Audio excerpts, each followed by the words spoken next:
Começa agora o podcast de fato. Uma visão popular do Rio Grande do Sul, do Brasil e do mundo.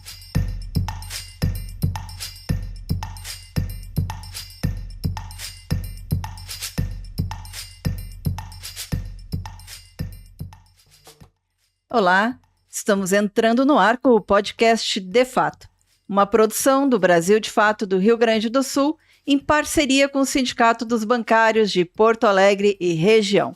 Gravado no Estúdio Hall, diretamente do Centro Histórico de Porto Alegre. Eu sou Kátia Marco, comigo tocando o programa Clara Aguiar. Oi, Kátia. Bem-vinda, Clarinha. Neste terceiro episódio da nossa série de programas com os sindicatos que apoiam o Brasil de Fato, recebemos justamente os sindicatos bancários de Porto Alegre e região. Ele, que celebrou 92 anos de história no dia 18 de janeiro. A comemoração foi com cultura e muita emoção no dia 16. Aqui, justamente na Casa dos Bancários, e contou com a presença de dezenas de bancários, dirigentes sindicais, parlamentares e amigos. O grupo Caixa de Pandora, formado por bancários, apresentou uma esquete da peça Banco Não Dá Bom Dia, baseada no livro de mesmo nome, escrito por alunos da oficina de criação literária que o sindicato promove. Ela é ministrada pelo escritor Alci Cheuichi. Após, ocorreu justamente o lançamento do livro, que celebra esses 92 anos de luta e trajetória dessa entidade. Quem está aqui para nos contar um pouquinho dessa caminhada e as lutas travadas pelos sindibancários é o seu presidente, servidor do Banrisul, Luciano Fetzner. Muito bem-vindo, Luciano. Obrigado, Kátia. É sempre um prazer.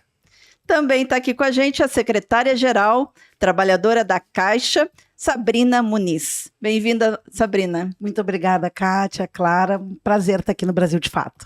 Com o Luciano a gente já gravou, contigo é inédito. É meu debut, estou muito feliz, espero que gostem.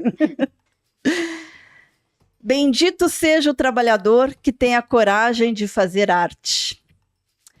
Essa frase, Luciano, tu falou no teu discurso, né, na festa dos 92 anos, e tu destacou justamente que a vida, além do trabalho, precisa ser conquistada a cada dia. E esse é um debate que aí com toda a luta pelo fim da escala 6x1 está vindo muito à tona, né? Muita gente falando sobre isso. Esse é um propósito do Sindicato dos Bancários? É um propósito da luta sindical, né? Da luta dos trabalhadores e trabalhadoras por, aos poucos, irem construindo relações de trabalho que nos deem mais tempo para viver. Isso, cara... A gente no colégio aprende sobre as jornadas de 12, de 15, de 18 horas da época da Revolução Industrial. Nós temos visto aí na Europa discussões sobre jornadas de 4,5, 5, 4. Por que não? Acho que sim, acho que vamos chegar lá. E eu repeti, tá?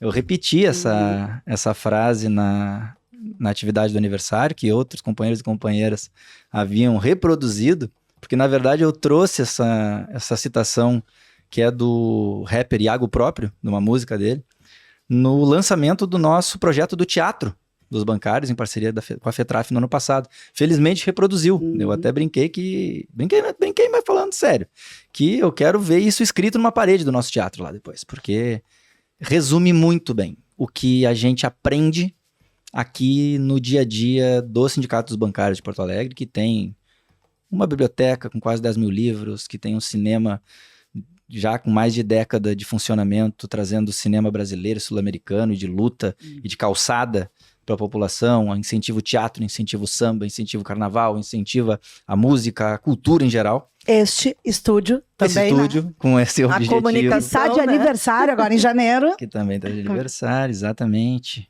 Então, cara... Bendito seja o trabalhador que tem a coragem de fazer arte, é tanto para aquele trabalhador que tem coragem de criar no seu trabalho, quanto para o trabalhador que tem coragem de trabalhar com arte, que tem que ter muita coragem para enfrentar no Brasil o ofício de artista, em qualquer uma das áreas, porque a nossa sociedade não incentiva, não valoriza e deveria. E bendito seja o trabalhador que tem a coragem de, além do seu trabalho, ainda fazer no contraturno, na quarta jornada, no caso das mulheres, da jornada Exatamente. tripla, alguma coisa de criação, de criatividade. Isso é continuar vivo, dependendo do fazer. Fazer bancário, burocracia, é morte em vida. Tá bom, tem colegas que adoram, eu acho muito louvável. Eu me coloco entre eles. Eu gosto de trabalhar com burocracia. Agora, é frio. Não é criativo, salvo as exceções de alguns fazeres. Não é vivo. Então, tu ter energia, ter força, ter coragem de, além do trabalho, ainda desenvolver alguma coisa artística de criação, de novidade, é muita coragem e a gente tem que incentivar isso. E, Sabrina, me chamou muito a atenção a qualidade da sketch apresentada. Sim. Não, e até costurando com o que o Luciano disse, a gente tem aqui, no caso, a arte, trazendo a nossa história. E com qualidade. Eu não sei se teve a oportunidade de ver a peça inteira, que a gente apresentou ano passado, e temos que voltar a apresentar. Não, a peça inteira não. Então, é 1h e pouco, porque ali eles fizeram um resumo, uma sketch mesmo a partir, né, do que é a peça inteira, que foi feita em cima do primeiro livro da Oficina da Criação Literária com o Cisha Wish, que foi o que trouxe a primeira edição do Banco Não Dá Bom Dia. Então, os bancários escreveram o primeiro livro, um bancário, que é diretor agora aqui junto com a gente, o Caetano, fez o roteiro para teatro. Trouxeram, né, o grupo esse Caixa de Pandora, que é um grupo originário de colegas da Caixa, mas que a gente quer expandir. A gente já tem bancários que não são da Caixa junto. E a gente quer expandir mais para ter pessoas aí de todos os bancos, familiares, que se interessem em estar junto fazendo a arte. E, realmente, a qualidade, para mim, eu acho que ela é proporcional ao que foi um mergulho na história. Né, e feito pela coletividade. Para mim, esse trabalho que foi a Noite dos 92 anos mostra a força da coletividade, a beleza de quando trabalhadores e trabalhadoras se unem. Né? E para além daquilo que é o normal do nosso dia a dia, que é melhores condições de trabalho, tentar melhorar os direitos, né? O Luciano trouxe aqui a discussão da escala 6x1, né? Que é importantíssima, mas a gente também já fica preocupado com a gente conseguindo vencer esse debate. Qual é a próxima forma de precarização de trabalho que virá? Porque sempre vem. Sempre vem. O trabalho sempre tenta ser precarizado. Então, a gente conseguir costurar a dureza do dia a dia do bancário com a dureza do nosso dia a dia como dirigente sindical também, de todas as batalhas que a gente tem que enfrentar. E conseguir colocar isso num livro que é, na verdade, mostrar a nossa leitura da história, né? Como que a gente vê os últimos anos. E isso é uma oportunidade muito bela, muito rica, né? De trabalhadores e trabalhadoras poderem colocar, e está sendo um sucesso o livro, tá todo mundo perguntando, querendo conseguir o livro, né? Para poder ler e ver como que a gente vê, porque ali a gente não traz só fatos aqui do sindicato, a gente traz fatos do Brasil, né, e numa medida até do mundo, né, e eu participei dessa oficina, foi um desafio, não, porque imagina, né, com um filho pequeno, um outro, né, já estudando na faculdade, enfim, mas com essa jornada aqui de dirigente sindical que é maluca, a gente nunca sabe quando que a gente vai estar fechando alguma unidade, tendo que, né, fazer alguma atividade de última hora e conseguir acompanhar a oficina. Mas foi um mergulho na nossa história, no que a gente é na vida das pessoas, no dia a dia. E até ali na festa, na comemoração, né, compartilhar um fato assim que é até meio pessoal, mas que mostra aonde que tudo se junta. Uma das, né, integrantes do grupo, né, que na verdade é mãe de uma bancária, e que ela também teve caso bem sério, né, que não poderia acontecer em 2024 dentro da Caixa, né, de discriminação mesmo. E ela me abraçando depois na festa, assim, meio que dizendo assim, que tu ajudou a salvar minha filha. Né? Mas daí não sou eu, é o sindicato. Uhum. Mas muitas vezes, nesses casos, a gente acaba optando por não ter muitos interlocutores, quando a situação é delicada, enfim. Mas, sabe, quando aquela noite que a gente consegue ter a celebração, né? Quando tudo se alinha, aparece a nossa história, a arte, e uma comemoração belíssima, que a gente nunca imagina que vai ter tanta gente em janeiro aqui, né? Numa noite de quinta-feira, e estava lotado aqui o Sindicato Bancários mais uma vez. E o Brasil, de fato, sempre junto, né? Ajudando a divulgar. A pessoa se emociona. E são 92 anos de história, de atuação, como Sim. tu bem falou, de qualidade, né? E também de resistência. Pelo menos o sindicato passou por 4 intervenções militares, né? Então tem muita história para contar aí. E muita história de resistência aliada a um conjunto gigantesco de pautas que o sindicato tenta abraçar, né? Tenta e consegue, porque, estamos falando de cultura. No esporte, temos um monte de intervenções e iniciativas da entidade ao longo da história.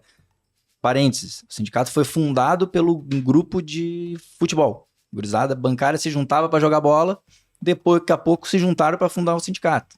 Tem uma relação direta com o esporte.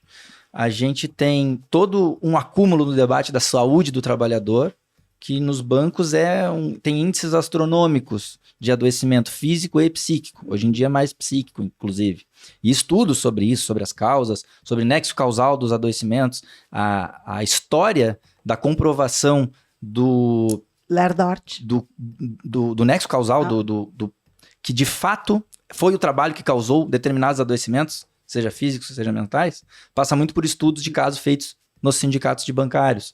A gente tem, e não só saúde, mas planos de saúde, previdência, seguridade social, o combate às violências, aos preconceitos, às discriminações.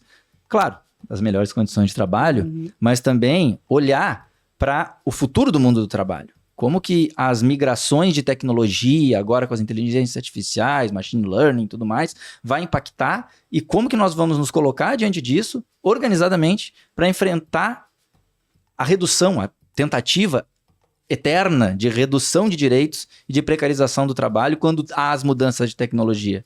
Quer dizer, nós temos muita coisa para discutir no meio de tudo isso. E o sindicato serve para isso, ele é o catalisador de todas as vontades dos trabalhadores em qualquer uma dessas áreas. Nosso papel aqui enquanto direção é juntar tudo e tentar fazer acontecer, né? E é interessante, né, como o sindicato dos bancários conseguiu se ressignificar muitas vezes nessa história, né? E é um processo contínuo também, contínuo, né? Enfrentando a intervenção militar, enfrentando a redução da categoria, né? Porque reduziu muitíssimo, né? Os sindicatos bancários eram dos maiores sindicatos ali na década de 80. Tu está conectada comigo. Eu acabei de abrir aqui que o Luciano estava citando aqui a atuação do sindicato, que hoje mesmo a gente tem uma subseção do DIEESE aqui, né? E o Alisson, que é o nosso assessor, me mandou aqui a questão da consideração sobre o fechamento de agências e postos de trabalho. Né? Então a gente está sempre antenado com o que está acontecendo e utilizando assessorias qualificadíssimas que a gente tem aqui para poder juntar essas informações também. Essa semana mesmo passando ali pela 7 de setembro, fecharam mais uma agência do Banco do Brasil. Né? E está cada vez enxugando mais. Não, né? E não só enxugando, como transformando. Então agora o modelo são as lojas. Então querem transformar o banco, descaracterizar. Né? Então, vai descaracterizando, a gente já tem uma descaracterização. O Santander é um que puxa muito isso, de tu contratar outros profissionais como telemarketing, como comerciários e não como bancários. Então, ano passado, inclusive, a gente fechou a SX Negócios lá em Novo Hamburgo. Saímos daqui de madrugada para fechar lá, enfim. Retardamos a abertura, né? 6 mil trabalhadores, tá? Tipo numa fábrica, assim, que ficam lá fazendo trabalho de bancário, mas eles ganham salário mínimo de base.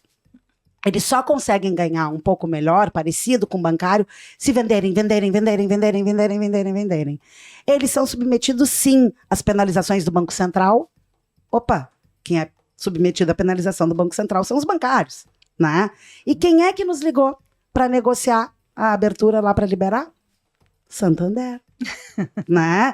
Então, assim, e agora a gente vê nos outros bancos essa questão de tu ter essas lojas, daí tu não tem mais o caixa, então já caminhando na extinção de uma parte de trabalhadores dentro do sistema financeiro, né? Tentando precarizar também a segurança, porque daí não querem colocar a porta giratória. O próprio Bradesco ali do Parcão, se tu chega ali, tu entra, tá, não, eu tô dentro do Bradesco, já cheguei, é assim. É assim.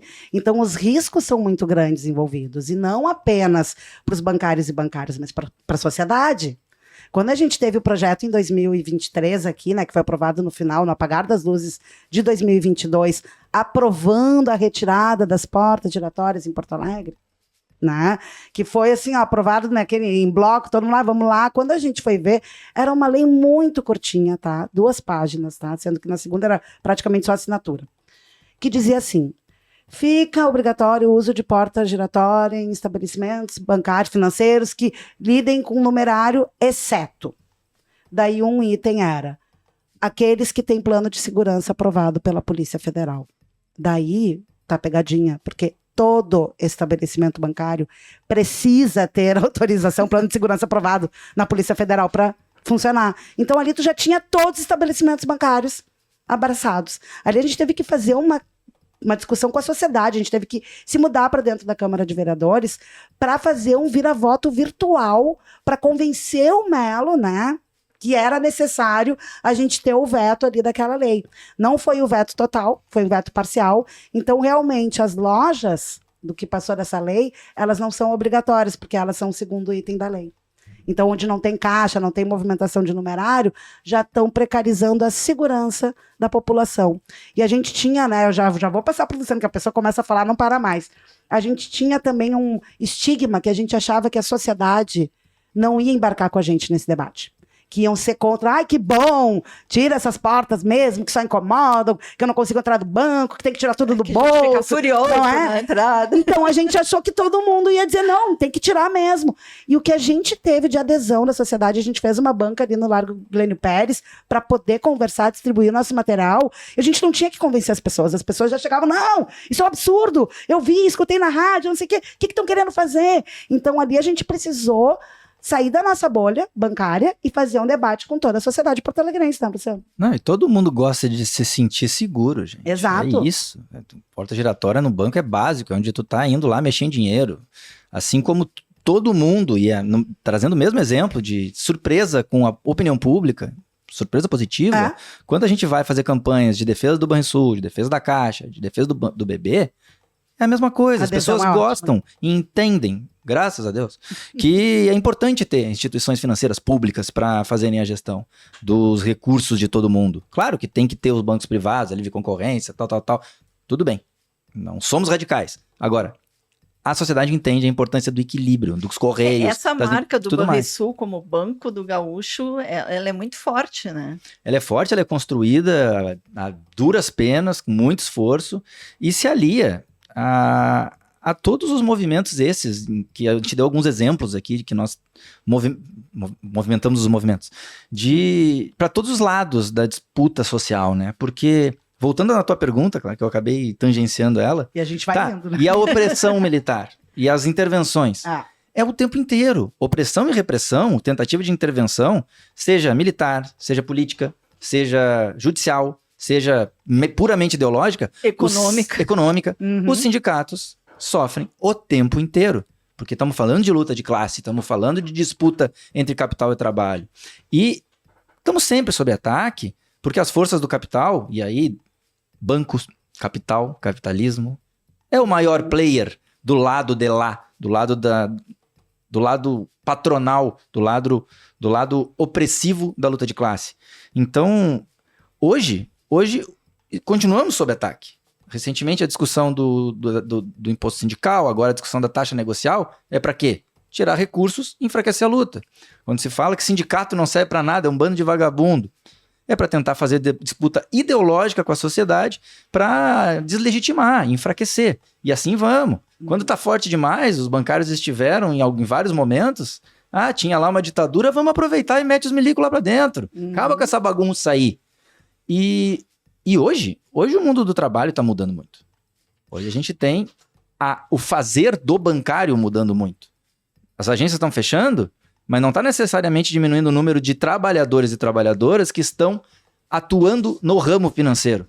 O número de funcionários dos bancos tem diminuído, mas migrado para fintechs, migrado para personal bankers, que é uma palavra bonita para uma sacanagem, que é transformar o bancário em MEI, para fazer a mesma coisa, para prestar serviço para o Santander, por exemplo. Mas o número de bancários e bancárias, de pessoas no ramo financeiro, não tem diminuído. O que tem diminuído e mudado muito é o número de pessoas que trabalham da forma tradicional como bancário. Geral migrando para áreas, lato sensu, de TI, porque é isso, as pessoas se autoatendem, precisa de alguém para fazer a coisa acontecer. A máquina não faz sozinha, precisa de quem controle a máquina ainda, por não sei quanto tempo. E a mesma coisa, também para não me estender demais, como falou a Sabrina, vale para a própria questão comunicação, porque a luta social e a luta política está se dando cada vez mais, sempre se deu, desde a invenção do rádio, que continua forte, vivo, e sendo um dos trocentos meios aí de disputa ideológica, mas ela continua se dando no meio da comunicação social. E tá tudo virando pro lado das inteligências artificiais, machine learning, toda essa coisa que nós temos que nos apropriar. Né? E que nós temos que nos apropriar e estudar, e investir e entender naquela lógica que eu sempre procuro reforçar e debater, que é sociológica, mas que tem que se aplicar ao dia a dia da luta de classes e do entendimento sobre, inclusive, as IAs, de que, assim como na época da invenção do fogo, né, a gente fala isso, que os humanos aprenderam a manipular o fogo, e todas as mudanças tecnológicas e criações de tecnologias de lá para cá, desde que o mundo é mundo, existe classe dominante e dominados. Muda o modo de produção, muda a estrutura social, mas tem os dominantes e tem os dominados. Qual é a coisa que é constante nisso tudo? A classe dominante domina e não tem medo das tecnologias mais avançadas. E a classe dominada, meu Deus, é coisa do demônio. Meu Deus, isso vai nos destruir. E nos convencem a ter medo da tecnologia para continuarmos como dominados. E efetivamente ser destruídos. Nós, trabalhadores, trabalhadoras, temos que nos apropriar das inteligências artificiais e não ter medo delas. Temos que saber utilizá-las da maneira devida, porque senão muda a tecnologia e vamos continuar dominados. Sim. E só para dar um fecho na questão que a Clara trouxe com relação às ditaduras, mas a gente também não pode esquecer outros períodos duros que tivemos e precisamos enfrentar. E como funcionária da Caixa, né, preciso falar que esse último período aí que a gente teve, onde a gente teve um presidente, né, de um banco público, 100% público, que simplesmente achou que era o dono da Caixa. Né? E não apenas achou que era o dono da Caixa, como poderia dispor dos corpos das mulheres dentro da Caixa. Né? Então, assim, a gente teve um período em que a gente tem uma marca que a gente ainda tem muitos efeitos e precisa lidar dentro da Caixa, não só da Caixa, né? Porque são trabalhadores que acabam passando por momentos que são extremamente difíceis e duros. Cada visita desse ex-presidente da Caixa em qualquer lugar era um pânico. Se a pessoa estava sem o crachá da Caixa, já sabia que vinha a pergunta: cadê o crachá? Perdi. Cadê o BO? E aconteceu isso aqui em Porto Alegre, não é que o colega tinha o BO no bolso? Enfim, o tipo de coisa que acontece, né? Então, assim, a gente tem essa disputa sempre que o Luciano falou mesmo, né? E daí a gente vê muitas vezes a lógica do trabalho bancário sendo cada vez mais individualizada e fragmentada para que as pessoas não se reconheçam em sua coletividade, tá? E que as pessoas se convençam que elas têm que atuar como dono e se sentir como dono, né? E daí relativiza toda a exploração do trabalho, toda a falta de condição, porque afinal de contas eu sou o dono da lojinha, né? Eu tenho que lidar com isso aqui. Então a gente tem um adoecimento no trabalho bancário em todos os níveis, entende? Em todos os níveis, e numa categoria que está extremamente gerencializada, que é para a gente ter menos, né, a quantidade de pessoas que estão dispostas a se colocar. Porque quem se coloca e está junto com o sindicato acaba ficando marcado, né? Claro. Então, para ser promovido... Tá ali na paleta, né? Exatamente. E daí, quando tu vê a categoria que está encolhendo e quem está sobrando na categoria cada vez mais com cargo de gestão, seja para poder explorar mais tempo de trabalho, não ser 6 horas, ter que fazer 8 horas, ou seja para ter esse senso de eu sou o dono, então eu posso me sujeitar a ser explorado, adoecer, a ter que trabalhar à base de medicamento, né?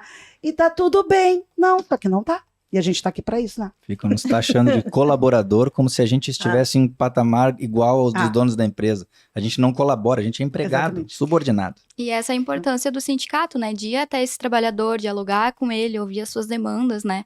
Então, os sindicancários também têm uma atuação muito interessante num projeto de orçamento participativo, né? Sim. Então, conta pra gente mais como funciona esse diálogo diretamente com a categoria.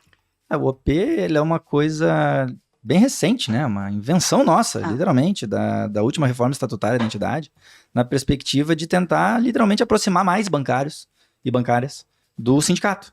Pensamos assim, por que a gente não reserva um percentual do orçamento do sindicato? Só um parênteses disso, Luciano, porque eu acho muito interessante essa história do orçamento participativo, e mais interessante ainda porque vocês têm entre os fundadores do sindicato, né, o Olívio Dutra, que foi prefeito de Porto Alegre e quem trouxe o orçamento participativo. Mas é claro que é uma inspiração. Né?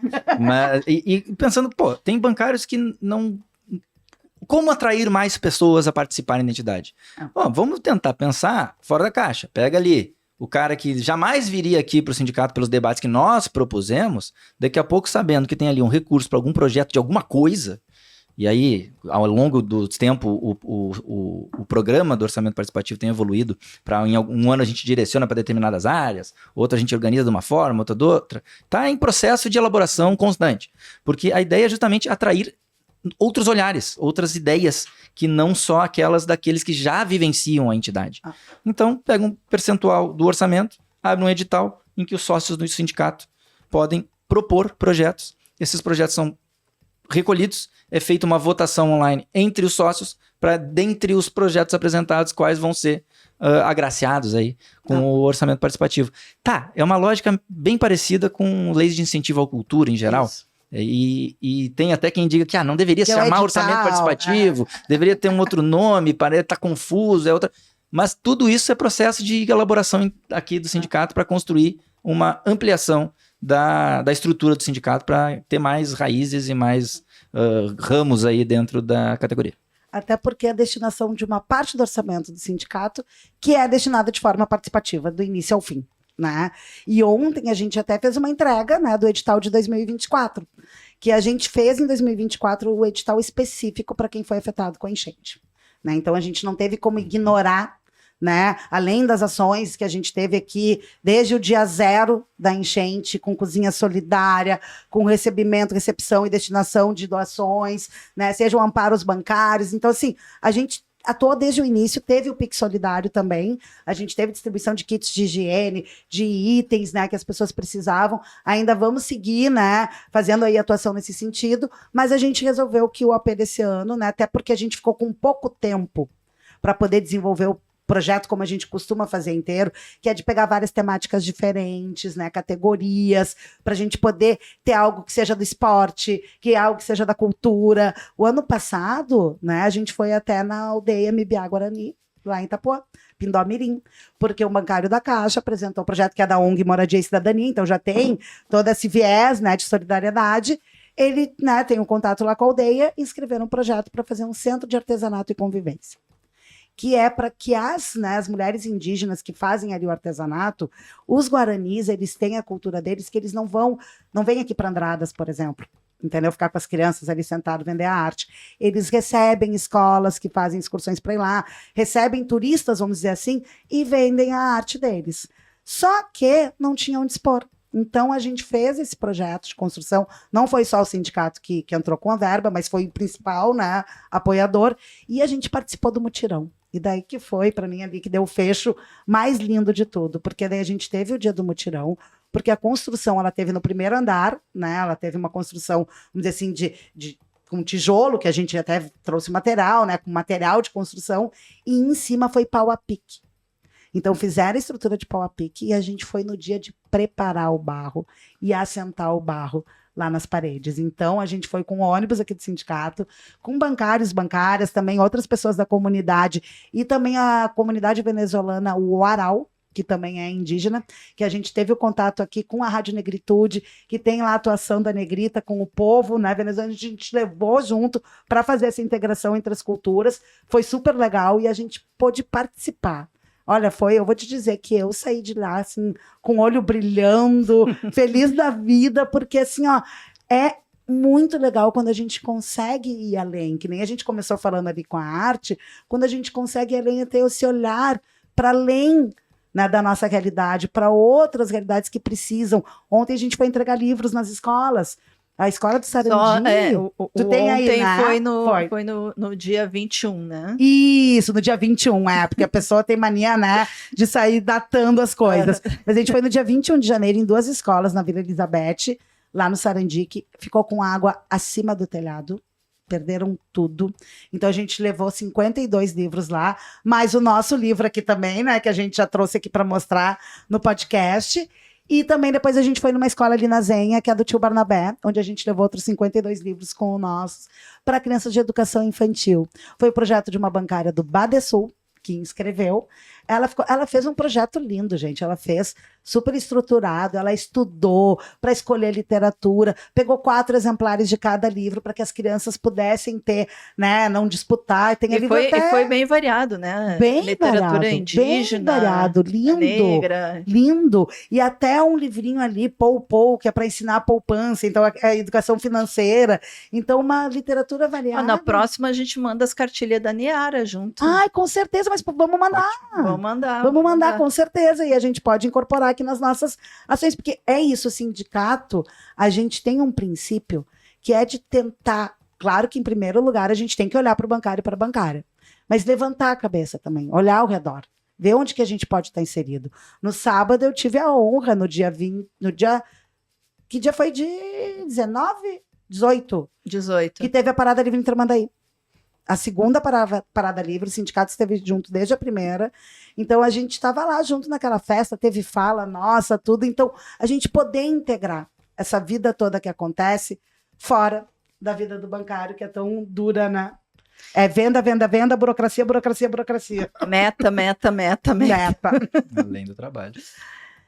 Tu lembrou esse período, né, que nós sofremos aqui no estado, das enchentes de 24, que possivelmente foi um dos piores momentos da nossa história, né? E o sindicato aqui, a Casa dos Bancários, se transformou, né, num centro radiatório, né, de ajuda, de solidariedade, tanto com com as doações que vinham para cá, como também com a cozinha solidária. Num primeiro momento, né? No primeiro momento, a Casa dos Bancários, porque num segundo momento, nós expandimos na parceria com a nossa federação ali. Aqui estava precário, não tinha luz, a água nada. Foi acabando da caixa d'água, a gente estava tanto recolhendo coisas, doações, quanto produzindo alimento, quanto distribuindo. E aí, num dado momento do processo, a federação pegou a parte do recolhimento de doações e nós ficamos só com a produção de alimentos. De ser um centro de triagem lá, exatamente. Né? E em rede, né? Aí conseguimos, felizmente, constituir uma rede com outras entidades, se consolidou, né? Uma rede de cozinhas solidárias que hoje é sediada lá nos metalúrgicos. Quer dizer, os sindicatos, enquanto entidades da sociedade civil, fizeram a frente. Conseguimos, felizmente, participar do processo, do movimento, que teve entidades de todo tipo, muitas pastorais, igrejas, sindicatos, associações, se unindo para dar o pontapé inicial. Depois veio o governo federal, o governo estadual, instituições maiores com o volumoso, né? Grandes cargas disso, daquilo, avião para cá, barco para lá. Mas as primeiras semanas, onde as pessoas estavam sem o que comer, sem o que se cobrir, sem luz, sem água potável. Cara, eu tenho certeza que teria sido muito pior a tragédia se não tivesse acontecido essa rede de instituições da sociedade civil. E por que eu acho importante falar isso? Porque se criou na época um discurso de que o Estado não serve para nada, né? Nós por nós. Fake. Se depois não viesse o Estado com o grosso, a tragédia ia ser gigantesca igual, porque nós temos nossas limitações enquanto entidades da sociedade civil e auto-organização. Mas foi importante, as duas coisas são importantes. Então a gente não pode nem entrar no discurso de que fomos nós que resolvemos tudo. Não, nós tivemos um papel muito importante no primeiro momento para não cair no erro de entrar nesses discursos ultraliberais aí de que o Estado mínimo não serve para nada mesmo. Serve. Também se no segundo momento não viesse, a tragédia também ia ser bem complicada. E nesse ponto também ressaltar que além desse trabalho todo de lidar com a situação que estava acontecendo, os bancários, bancárias e seus locais de trabalho também foram afetados. Então, a gente tinha que fazer o nosso trabalho principal, que é a questão das condições de trabalho, sem conseguir chegar nesses locais de trabalho, né? Exatamente. Então, assim, eu mesma que, né? Então, o pessoal do Banrisul fazendo interlocução com o Banrisul, eu fazendo interlocução com os superintendente da Caixa, né? Eu brincava que no começo era, né, de hora em hora, depois foi, né, a cada turno, mas a gente sempre tinha situações porque elas iam surgindo as mais diversas. E na Caixa aconteceu inclusive, tá? Colegas nossos, né? Porque tinha diretriz, não tinha ainda a diretriz clara dizendo, olha, não é mais para fazer.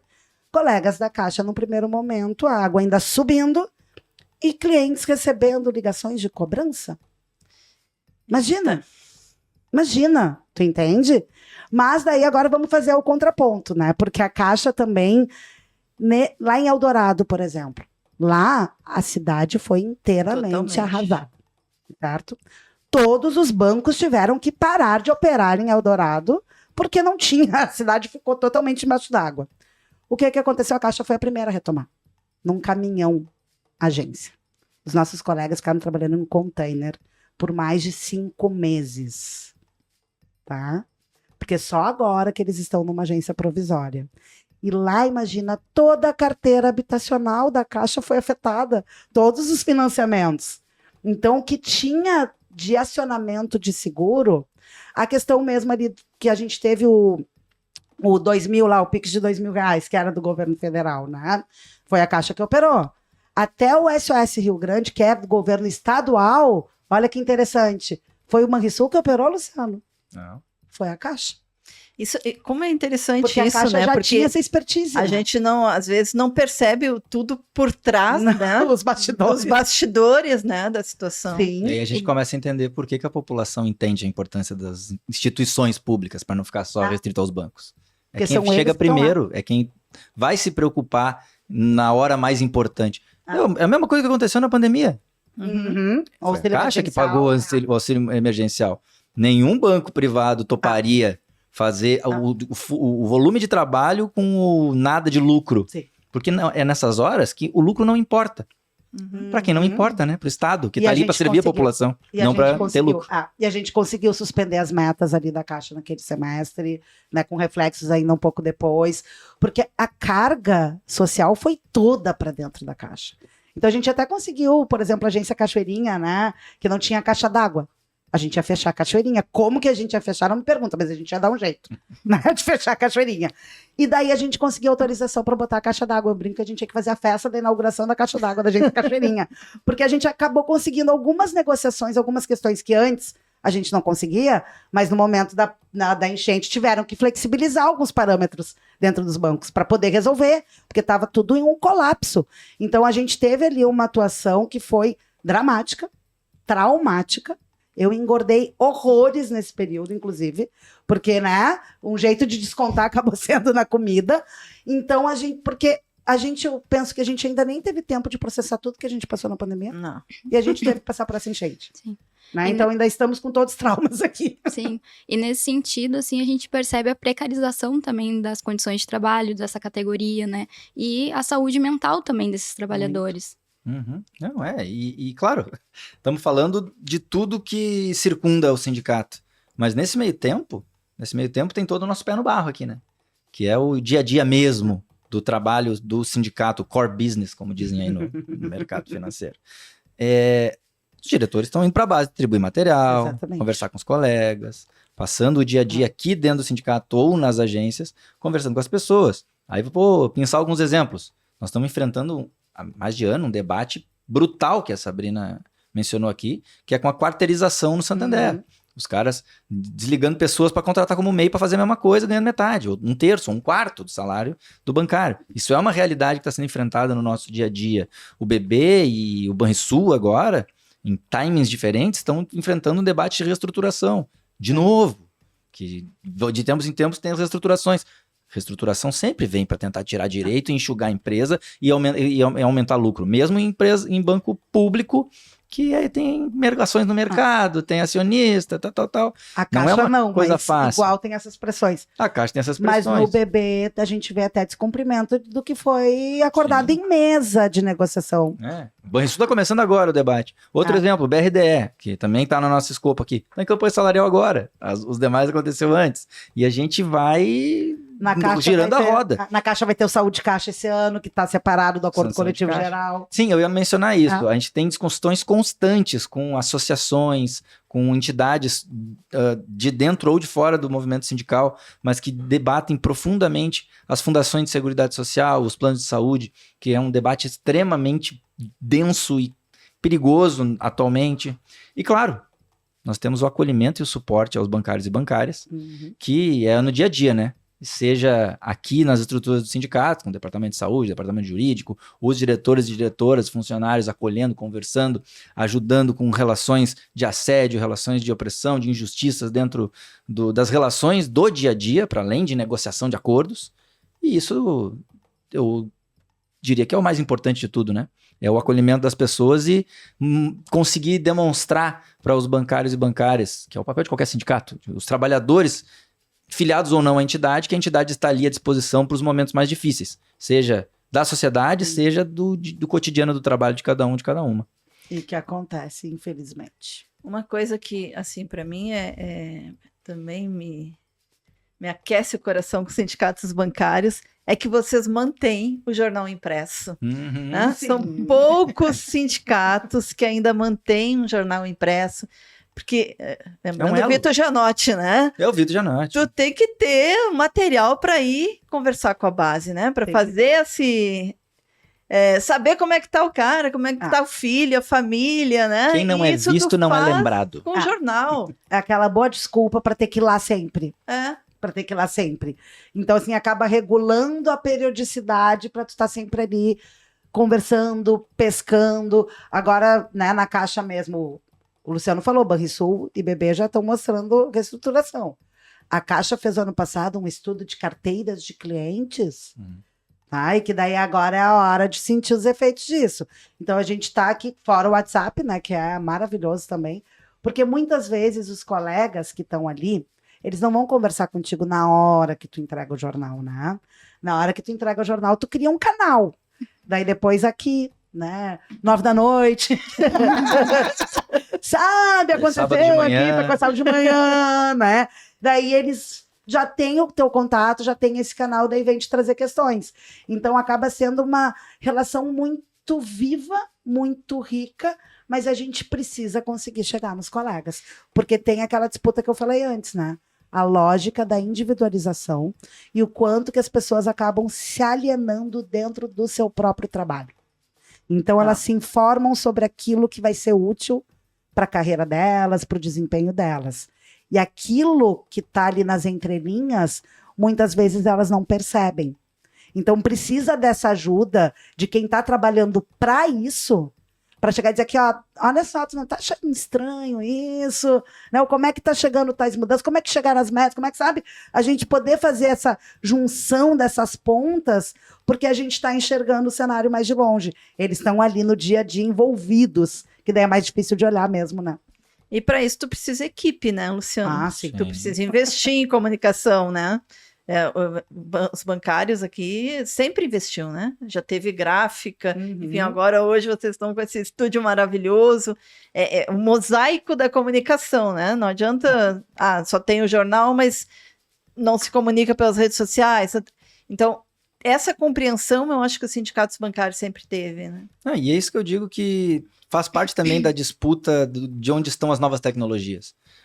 Agora, em breve, nós vamos estar fazendo uma pesquisa também para tentar enxergar como que nesse semestre, porque está cada vez mais rápido as mudanças, mas como nesse semestre estão se informando os bancários.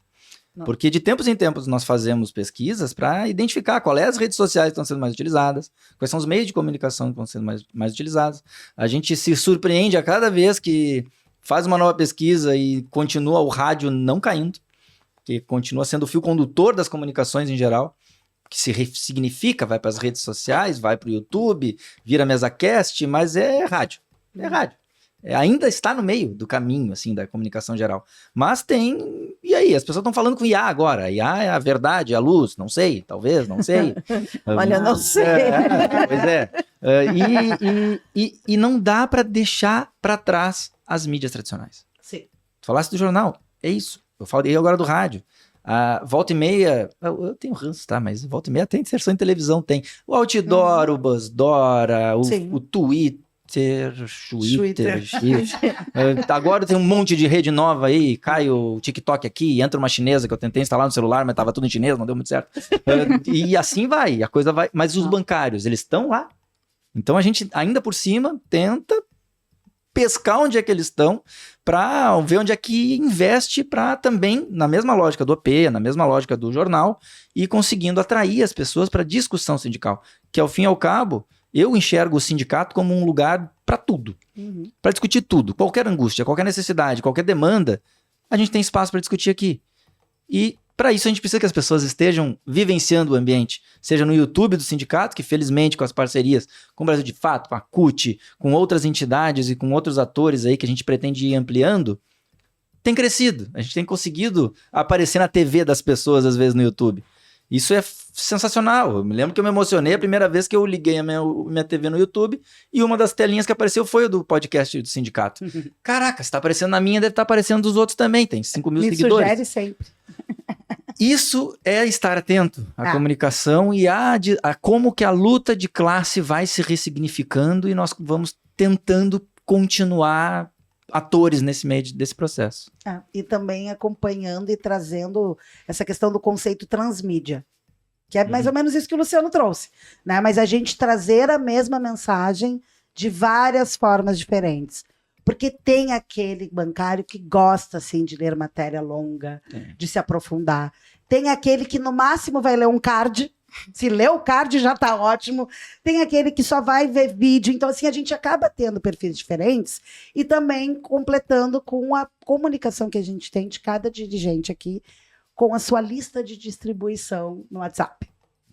Porque daí a gente pega todas essas formas, as matérias que saem no Brasil de Fato, que a gente também divulga na diretoria, divulga para os bancários, por exemplo, saímos lá, saímos aqui. Então a gente acaba buscando formas de trazer a nossa mensagem de diversas formas diferentes mesmo, para poder chegar em todos os perfis. E agora, nessa pesquisa, a gente quer construir também a nossa persona, né?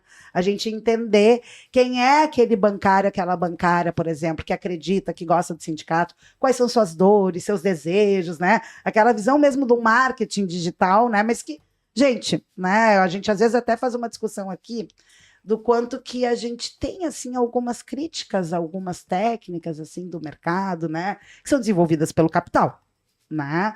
Só que daí a gente também tem que refletir e pensar que envolve, né? Botam bastante pesquisa e desenvolvimento, bastante dinheiro para desenvolver ferramentas e técnicas que funcionam, que é para explorar, ter dinheiro, enfim. Mas se a gente tirar isso e subverter essas técnicas, né? E a gente poder utilizar o que é de moderno, como o Luciano tá dizendo aqui, mas para a gente poder construir um mundo melhor, ousada ela, né? Mas eu acho que é isso, né? Até as que a gente não gosta, tem que usar também. Tem, né? Às vezes a gente tem que fechar o nariz, né? Mas porque a gente precisa conseguir chegar de fato nas pessoas. Dentro dessa lógica, lembrando mais uma vez que sempre é necessário, estão sendo direcionadas cada vez para uma lógica mais individual. Aliás, em toda a construção de sociedade. Principalmente as que a gente não gosta, porque eu ouço o pessoal falando, vamos todo mundo sair do Twitter. Mas daí vai deixar os caras falando sozinho. Vai deixar lá, né? Não dá, tem que estar lá. Temos que estar em todas as praças públicas. E pensando sobre o futuro, o que esperar de lutas para 2025? Já estão rolando, né, Luciano? Esperar que não tenha mais nenhuma tragédia. Esperar que nesse ano, que para nós, categoria bancária, na nossa lógica atual de acordos bianuais, seja um ano em que, como não é o ano da campanha nacional, que foi ano passado, ser o que nós temos trabalhado como ano ímpar, ano de reorganização, de discussões que acabam ficando escanteadas na discussão macro da campanha salarial. Ou que isso também é uma coisa, né? Poder fazer com calma. Porque tem uma coisa que o sindicato é para campanha salarial, é para ver se o meu salário vai aumentar ou não. Isso que está no imaginário das pessoas. Então, quando a gente tem, bem ou mal, essa coisa do acordo bianual, veio de uma maneira atravessada, os banqueiros impuseram, mas ele nos dá uma possibilidade de, nesse chamado ano ímpar, olhar melhor para aquelas pautas que acabam ficando totalmente escanteadas, quando só se quer saber do salário.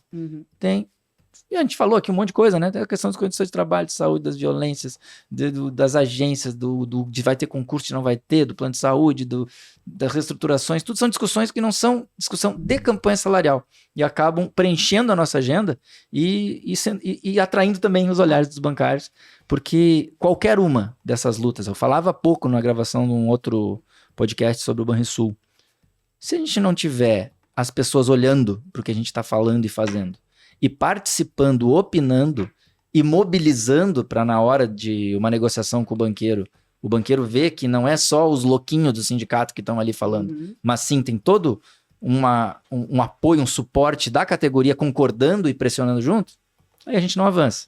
É luta, né? É luta de classe. E até trazendo nesse sentido que o Luciano diz, quando a gente tem essas outras atividades culturais, esportivas, com os aposentados, a gente traz pessoas para o sindicato. Então, são pessoas que se aproximam do debate, que se aproximam do sindicato e que a gente acaba tendo esse volume maior. E acrescentando aí, né, eu acho que uma luta muito importante que, infelizmente, a gente tem esse ano é lidar com a alternância de governo dos Estados Unidos e os reflexos que a gente vai ter aqui também, né? Porque, enfim, né, já saiu com uma pilha lá de decretos, inconstitucionais, inclusive, e a gente vê que esse debate, com certeza, vai atravessar o Brasil e a gente tem que lidar com isso. Ainda mais quando tu tem do lado do novo presidente dos Estados Unidos, né, Elon Musk, Fazendo Zuckerberg, gestos. né, ou seja, as redes sociais, né, os donos aí das redes sociais, né, junto nessa... E se desse tempo a gente entrava nesse debate aí Pois das redes é. sociais, né? Não, temos um tempinho ainda, né, podemos falar sobre isso, porque eu acho que é bem importante, né, e essa onda aí que a gente teve do fake news do Pix, por exemplo, né, Meu Deus. nos mostrou, Vamos já falar foi um disso. teste, né? Já Só foi que um antes que eu me esqueça e que a conjuntura nos faça esquecer, Palestina livre, né? Não acabou ainda. Já passamos pela Ucrânia e pelos Estados Unidos, mas a coisa tá pegando verdade. lá ainda e a gente não pode É esquecer. verdade. Crise do Pix. Crise do Pix é uma sacanagem do tamanho do Rio Grande, né? Como diz o outro. Porque, cara, nunca existiu nenhum projeto de taxação de nada. E subverteram uma discussão que é sobre combate a crimes e segurança digital numa suposta discussão sobre taxação. Quem está preocupado com os controles do Pix é bandido. E eu posso falar isso claramente como bancário, como supervisor de banco, que desde que eu entrei para o banco e não existia Pix, todos os meios de transferência digitais, ou semidigitais, ou se tornando digitais, como na época que eu estava entrando no banco, eram monitoradas pela Polícia Federal, eram monitoradas pelo Banco Central, com um objetivo muito claro. Mostrar onde é que o dinheiro está circulando e, se está estranho, investigar. Lavagem de dinheiro, ocultação de bens, tráficos de todo tipo, de órgãos, de pessoas, de drogas, do whatever. Financiamento ao terrorismo. Financiamento ao terrorismo. Tudo isso se mapeia quando se tem hoje, algoritmo olhando por onde que os dinheiros estão passando e, por que está passando esse monte de dinheiro do nada por essa pessoa aqui que nem declara imposto de renda? É para isso que serve. E o Pix está fora disso. É conveniente para o microempreendedor individual que, ao invés de, como todo mundo, como em qualquer país civilizado, pagar o seu 20, 25, 18, 27,5% de imposto, beleza, gostei. É nisso que essa catrefa da extrema-direita se apegou para ganhar a sociedade. Olha aí, querem taxar o cara que é microempreendedor individual. Meu amigo, foram eles que empurraram as pessoas para a informalidade com a reforma trabalhista. E agora estão fazendo as pessoas ganharem muito menos e acharem que o problema é pagar imposto. Não é. O problema é eles terem desestruturado o mundo do trabalho e agora as pessoas terem que se agarrar a sonegar imposto, que é um crime, para poder sobreviver. Não está certo. A gente precisa voltar à discussão sobre a reforma trabalhista, voltar à discussão sobre por que estão desestruturando o mundo do trabalho. A gente sabe para quê? Para explorar mais as pessoas, aumentar a jornada de trabalho e diminuir a receita. Agora, pegam tudo isso e jogam na conta do governo dizendo, olha aí, querem roubar o trabalhador. Não. Se o cara está preocupado com o controle sobre o Pix, que para quem faz movimentações acima de R$5.000, vai ir para uma malha fina, talvez, da Receita, para o cara ter que explicar por onde é que passou e o que foi...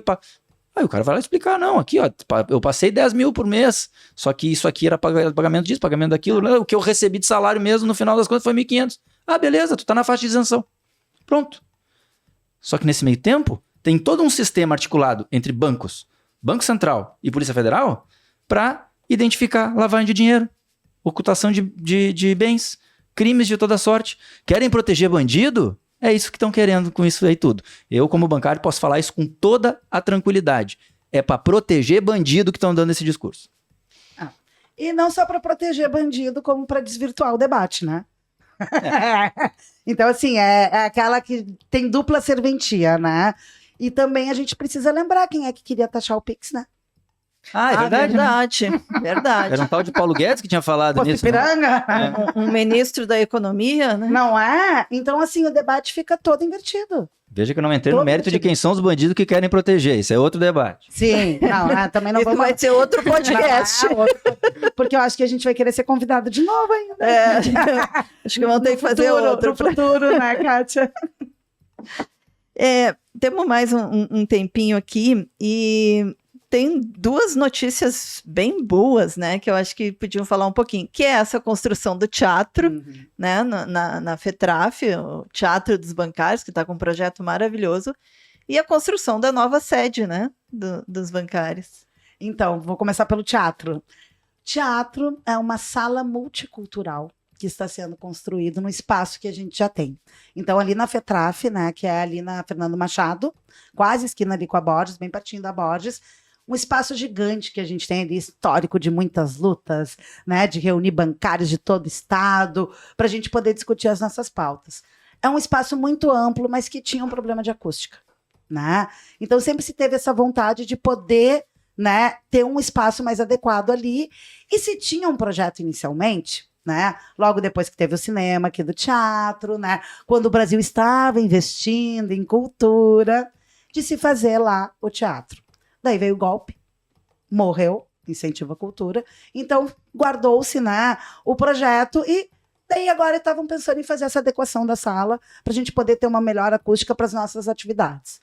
Daí disseram, não, só um pouquinho, vamos então dar uma olhada para a gente fazer um projeto de fato. E, gente, sério, o projeto ficou maravilhoso, né? Não sei se eu posso dizer quem é que trabalhou no projeto aqui. Pode. Então, foi o Vitor Ortiz com o Voltaire, né? Ai, eu não vou saber falar o sobrenome do Voltaire aqui. Eu vou tentar. Né? Que fizeram, sério, um projeto moderníssimo. Quando o Voltaire veio nos apresentar, né? Ele fez uma viagem pelo mundo, pelas diversas possibilidades de sala, e a nossa vai reunir todas essas possibilidades. Então, além de a gente ter, que nem a gente tem já aqui em Porto Alegre, a gente tem teatro, que tu tem arquibancada móvel, né? Isso a gente já tem. Mas a gente tem tudo móvel. Eu brinco que é um teatro de Lego, né? Porque tu pode montar o palco aonde tu quiser. Então, o palco pode ficar bem no meio, o palco pode ficar lá para ser o estilo frontalista, pode ser teatro de arena, pode ser o chamado shoebox. Então, todas as... E fora que vai ser todo revestido com material para acústica ficar excelente.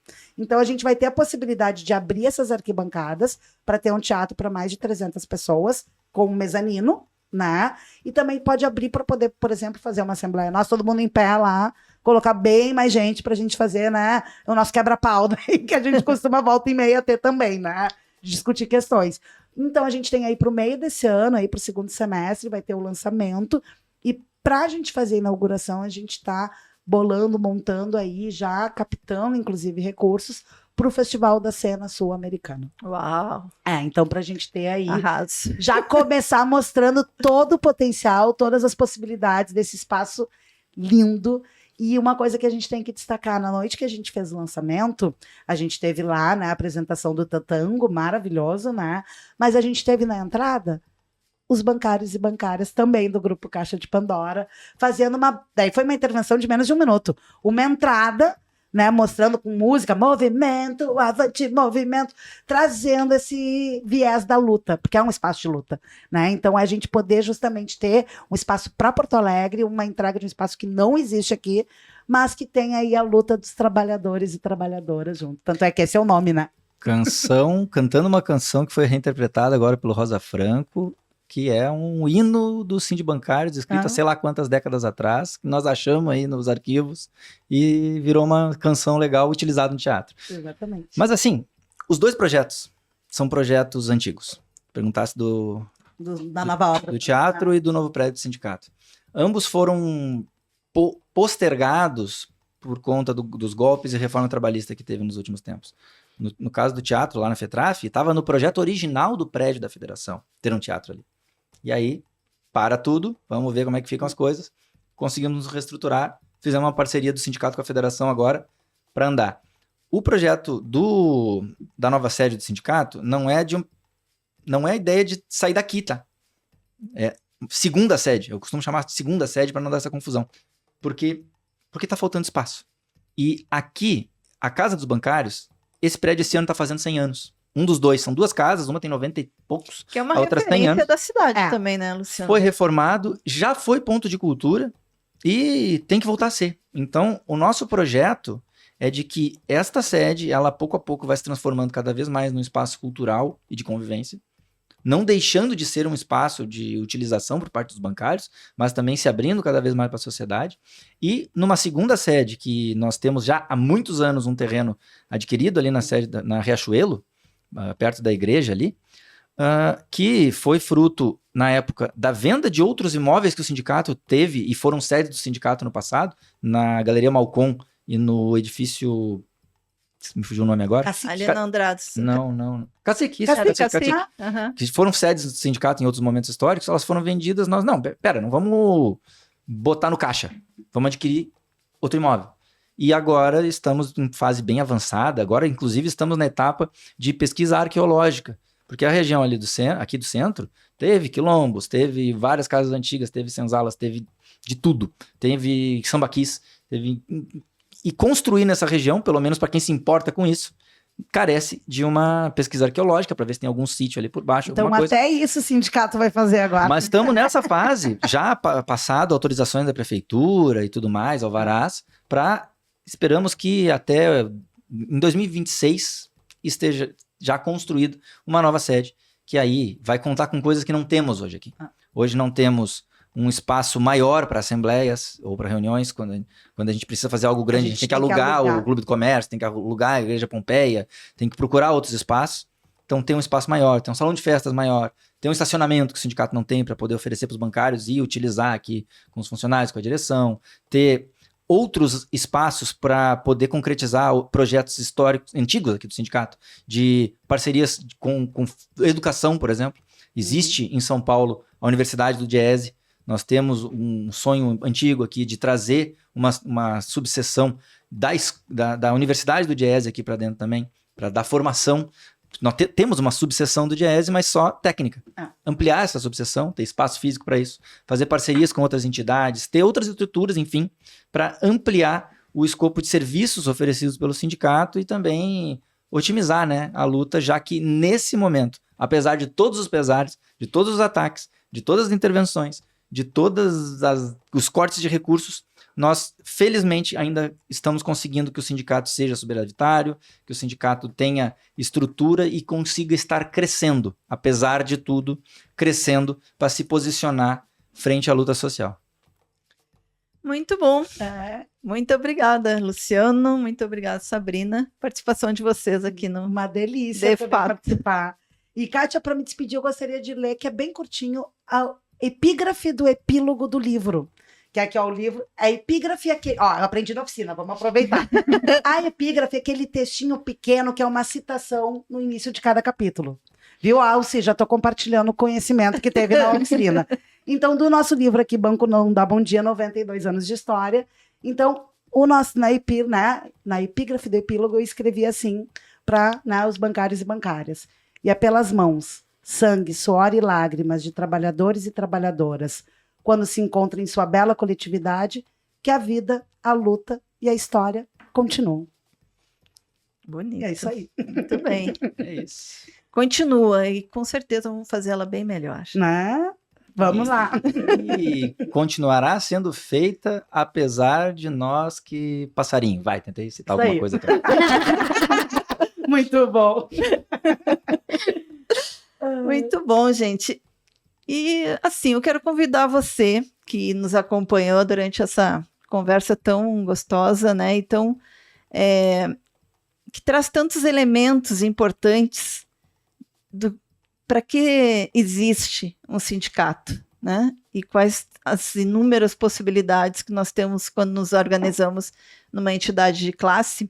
Convidar você a também apoiar o Brasil de Fato. Faz assim como os sindicatos bancários. E você tem a possibilidade de nos apoiar com valores pequenos, 15, 30 reais, enfim, o valor que você tiver condições, entrando lá no nosso site, o apoia.se/Amigos do Brasil de Fato RS. Ainda tem umas recompensas lá bem bacana para quem nos apoia. Também não esqueça de curtir, compartilhar, comentar. E se você tiver uma sugestão de pauta, algum feedback para nós, pode entrar em contato pelo nosso e-mail, redacalrs@bdfestados.com.br ou pelas nossas redes sociais. Nos vemos semana que vem. Você ouviu o podcast de Fato, uma produção do Brasil de Fato, Rio Grande do Sul.